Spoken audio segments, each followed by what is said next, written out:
ಎಲ್ರಿಗೂ ನಮಸ್ಕಾರ. Welcome to recipes of Chikkamagaluru.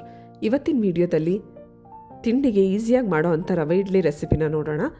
ಮೊದಲಿಗೆ ಒಂದು ಬಾಣಲಿನ ಬಿಸಿಗಿಟ್ಕೊಂಡು ಅದಕ್ಕೆ ಸ್ವಲ್ಪ ಎಣ್ಣೆ ಹಾಕಿ ಅದಕ್ಕೆ ಸ್ವಲ್ಪ ಸಾಸಿವೆ ಮತ್ತು ಜೀರಿಗೆನ ಹಾಕಿ ಅದು ಸಿಡಿದ ಮೇಲೆ ಮೀಡಿಯಮ್ ರವೆ ಅಥವಾ ಬಾಂಬೆ ರವೆ ಅಂತ ಏನಂತೀವಿ ಅದನ್ನ ಹಾಕಿ ಅದು ಬೆಚ್ಚಗಾಗೋವರೆಗೂ ಹುರ್ಕೊಬೇಕು.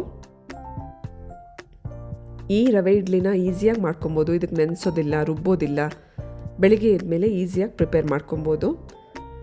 ಇದು ವಯಸ್ಸಾಗಿ ಹಲ್ಲಿಲ್ಲದೆ ಇದ್ದವರಿಗೆ ಹಾಗೆ ಹುಷಾರಿಲ್ಲದೆ ಇದ್ದಾಗ ಈಸಿಯಾಗಿ ಡೈಜೆಸ್ಟ್ ಆಗೋದ್ರಿಂದ ತಿನ್ಬೋದು.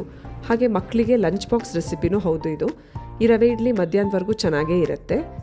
ಈ ರೀತಿ ರವೆನ ಬೆಚ್ಚಗಾಗೋವರೆಗೂ ಹುರ್ಕೊಂಡಾದಮೇಲೆ ಇದು ಕಂಪ್ಲೀಟ್ ಆರೋದಕ್ಕೆ ಬಿಡಬೇಕು. ನಾನಿಲ್ಲಿ 1/4 ಕಪ್ಪಷ್ಟು ರವೆನ ತಗೊಂಡಿದ್ದೀನಿ. ಇದಕ್ಕೆ ಒಂದು ಸಣ್ಣ ಕ್ಯಾರೆಟ್ ತುರಿದಿರೋ ಅಂಥದ್ದು, ಕೊತ್ತಂಬರಿ ಸೊಪ್ಪು ಮತ್ತು ಸಬ್ಸಿಗೆ ಸ್ವಲ್ಪ ಇದನ್ನು ಸಣ್ಣದಾಗಿ ಹೆಚ್ಕೊಬೇಕು. ಇದನ್ನು ಆ್ಯಡ್ ಮಾಡ್ಕೊಬೇಕು. ಹಾಗೆ ನಾವೆಷ್ಟು ರವೆ ತೊಗೊಂಡಿರ್ತೀವೋ ಅಷ್ಟೇ ಮೊಸರು, ಅಂದರೆ ಸಿಹಿಯಾಗಿರಬೇಕು ಮೊಸರು, ಅದನ್ನು ಹಾಕಿ ಮೊಸರಿನ ಅರ್ಧ ಭಾಗದಷ್ಟು ಅಂದರೆ ಒಂದು 3/4 ಕಪ್ಪಷ್ಟು ನೀರು ಹಾಕ್ತಾಯಿದ್ದೀನಿ ನಾನಿಲ್ಲಿ. ಹಾಕಿ ಕ್ಯಾರೆಟ್ ತುರಿ, ಸಣ್ಣದಾಗಿ ಹೆಚ್ಚಿರೋಂಥ ಸಬ್ಸಿಗೆ ಸೊಪ್ಪು, ಕೊತ್ತಂಬರಿ ಸೊಪ್ಪು ಇದೆಲ್ಲದನ್ನು ಹಾಕಿ ಚೆನ್ನಾಗಿ ಗಂಟಿಲ್ದಿರೋ ಹಾಗೆ ಮಿಕ್ಸ್ ಮಾಡಿ 1/2 ಅವರ್ ನೆನೆಯೋದಕ್ಕೆ ಬಿಡಬೇಕು.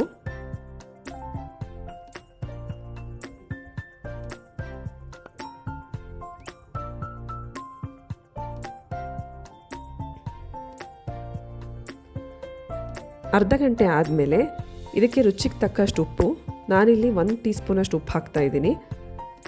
ಉಪ್ಪು ಹಾಕಿ ಚೆನ್ನಾಗಿ ಮಿಕ್ಸ್ ಮಾಡ್ಕೊಬೇಕು. ಉಪ್ಪು ಹಾಕಿ ಚೆನ್ನಾಗಿ ಮಿಕ್ಸ್ ಮಾಡಿದ ಮೇಲೆ 1/2 ಟೀ ಸ್ಪೂನಷ್ಟು ಬೇಕಿಂಗ್ ಸೋಡಾ ಹಾಕ್ತಾಯಿದ್ದೀನಿ. ಸೋಡಾ ಹಾಕಿದ ಮೇಲೆ ನಾವು ಲೈಟಾಗಿ ಮಿಕ್ಸ್ ಮಾಡಬೇಕು, ಓವರ್ ಮಿಕ್ಸಿಂಗ್ ಮಾಡಬಾರ್ದು. ಸೋಡಾ ಹಾಕಿದ ಮೇಲೆ ಈ ರೀತಿ ಸಣ್ಣ ಸಣ್ಣ ಬಬಲ್ಸ್ ಬಂದು ಇಡ್ಲಿ ಬ್ಯಾಟರ್ ಏನಿರುತ್ತೆ ಅದು ಫ್ರಾತಿ ಆಗೋದನ್ನ ನೀವು ನೋಡ್ಬೋದು. ಮೊದಲೇ ರೆಡಿ ಮಾಡಿ ಇಟ್ಕೊಂಡಿರೋವಂಥ ಇಡ್ಲಿ ಪ್ಲೇಟ್ಸಿಗೆ ಇಡ್ಲಿ ಬ್ಯಾಟರ್ನ ಈ ರೀತಿ ಹಾಕಿ ಕಡ್ಬಿನ ಪಾತ್ರೆಯಲ್ಲಿ 12 ಮಿನಿಟ್ಸ್ ಬೇಯಿಸಿದರೆ ರವೆ ಇಡ್ಲಿ ರೆಡಿ ಆಗುತ್ತೆ. ಈ 1/4 ಕಪ್ಪಷ್ಟು ರವೆಲಿ 24 ರವೆ ಇಡ್ಲಿ ಆಗತ್ತೆ. ಈ ರವೆ ಇಡ್ಲಿನ ತುಂಬ ಈಸಿಯಾಗಿ ಮಾಡ್ಕೊಬೋದು.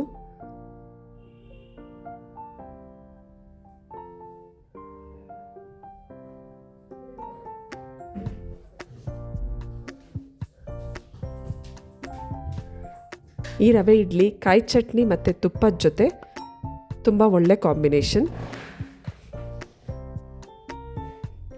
ನೋಡಿ ಇಡ್ಲಿ ಹೇಗೆ ಸಾಫ್ಟಾಗಿ ಬಂದಿದೆ.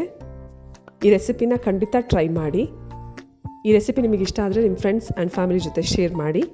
ನೀವು ನನ್ನ ಚಾನಲ್ನ ಫಸ್ಟ್ ಟೈಮ್ ವಿಸಿಟ್ ಮಾಡ್ತಾಯಿದ್ರೆ ಸಬ್ಸ್ಕ್ರೈಬ್ ಮಾಡೋದನ್ನ ಮರಿಬೇಡಿ. Thanks for watching.